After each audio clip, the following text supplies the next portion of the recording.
তাদের প্রধান যোগ্যতা কিন্তু হচ্ছে তারা জানে কোনটা পাবলিক করতে হয় আর কোনটা আসলে প্রাইভেসিতে রাখতে হয়।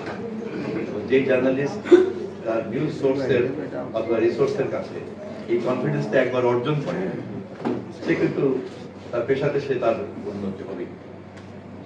মানে আবার কিছু জার্নালিস্ট আছেন বা রিপোর্টার, তারা কিন্তু দেখা যায় যে ছোটখাটো যে কোনো জিনিস পেলেই ওটাকে, আমি তো সোশ্যাল মিডিয়া হওয়ার কারণে আরো তো সুযোগ পেয়েছে। আমি এই কথা বললাম এই কারণে যে এরকম একটা আবেগঘন পরিবেশে কথা বলছি, তো দেখা গেল চাইলেই কিন্তু এখানে এমন কিছু পয়েন্ট বের করতে পারবেন যেটা আসলে মানে ঠিক কোয়ালিটি নিউজের মধ্যে পড়বে না, আবার ফ্যাক্টস আছে। সেই কারণে আমি প্রথমেই বলে রাখছি যে কোনটুকু নিউজে দিবেন আর কোনটুকু নিউজের মধ্যে দিবেন না, এই ব্যাপারে দায়িত্বশীল থাকার জন্য আমি বিনীতভাবে পরামর্শ দিয়ে রাখছি।